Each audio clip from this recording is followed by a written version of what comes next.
तहज्जुद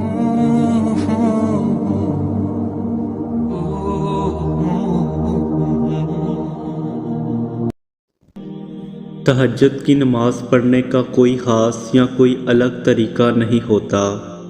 जैसे आप फर्ज़ नमाज़ें पढ़ते हैं, तहज्जुद भी बिल्कुल वैसे ही पढ़ी जाती है। बस आपको दिल में तहज्जुद की नीयत करनी होती है और नमाज़ शुरू कर देनी होती है। ना आपने इसमें कोई चीज़ ऐड करनी होती है और ना ही निकालनी होती है।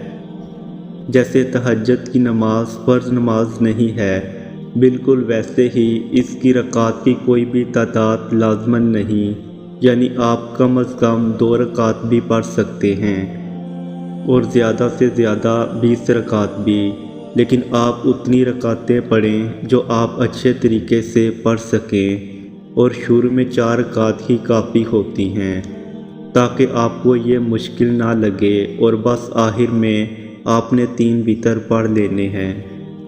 तहज्जुद की नमाज में कोई भी सूरत पढ़ सकते हैं, इसके लिए आपको कोई ख़ास सूरतें याद नहीं करनी पड़ती। आप छोटी सूरतें भी पढ़ सकते हैं और बड़ी सूरतें भी। आप सूरतें पढ़ने के लिए कुरान की मदद भी ले सकते हैं और कुरान से देखकर भी पढ़ सकते हैं। हम में से अक्सर लोग सोचते हैं अगर एक दफ़ा तहज्जुद की नमाज़ पढ़ ली तो वो हम पे फ़र्ज़ हो जाएगी, जबकि ऐसा कुछ नहीं है। आप अगर तहज्जुद की नमाज़ महीने में भी एक दफ़ा पढ़ते हैं तो ये काफ़ी है, क्योंकि तहज्जुद फ़र्ज़ नहीं है हम पे।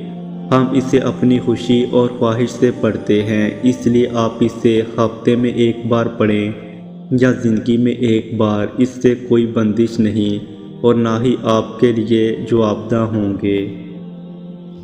आपने फजर की नमाज से 40 मिनट पहले उठकर वज़ू कर लेना है और तहज्जुद की नियत करके नमाज शुरू कर देनी। आपने उतनी ही रकात पढ़नी है जितनी आप आसानी से पढ़ सकें और सजदों को लंबा करना है, नमाज का मज़ा लेना है। जो भी सूरतें आपको ज़ुबानी याद हों वो सारी की सारी आपने पढ़नी है। अगर नहीं भी याद तो कुरान से देखकर पढ़ देनी है। 2 रकात करके नमाज़ पढ़नी है, कितनी पढ़नी है ये आपकी मर्ज़ी है। बस आखिर में 3 वितर पढ़ के नमाज को ताक बना देना है। ऐसे नमाज पढ़नी है जैसे अल्लाह सामने मौजूद हो और ऐसे मांगना है जैसे इस मांगने के बाद मिल जाना हो। खुद को थकाना बिल्कुल नहीं, अल्लाह तादाद नहीं नियतें देखता है। तो बस जगह लगे कि अब रुक जाना चाहिए तो वहीं रुक जाना चाहिए और फिर तहज्जुद नमाज के बाद जाए नमाज पर बैठकर ही फजर की अज़ान का इंतज़ार करना है, क्योंकि फरिश्ते आपके लिए तब तक अल्लाह से दुआ करते हैं जब तक आप नमाज के बाद जाए नमाज पर बैठे होते हैं। बस ये 40 मिनट आपकी सारी ज़िंदगी बदल सकते हैं। आपको ज़िंदगी में कितनी ही परेशानी क्यों ना हो, आपका दिल जब भी बेचैन हो, आपने तहज्जुद की नमाज़ पढ़ लेनी है और फिर देखना कैसे अल्लाह आपके लिए रास्ते खोल देगा और कैसे आपकी एक कुर्बानी आपको कितनी अनगिनत कुर्बानियों से बचाएगी।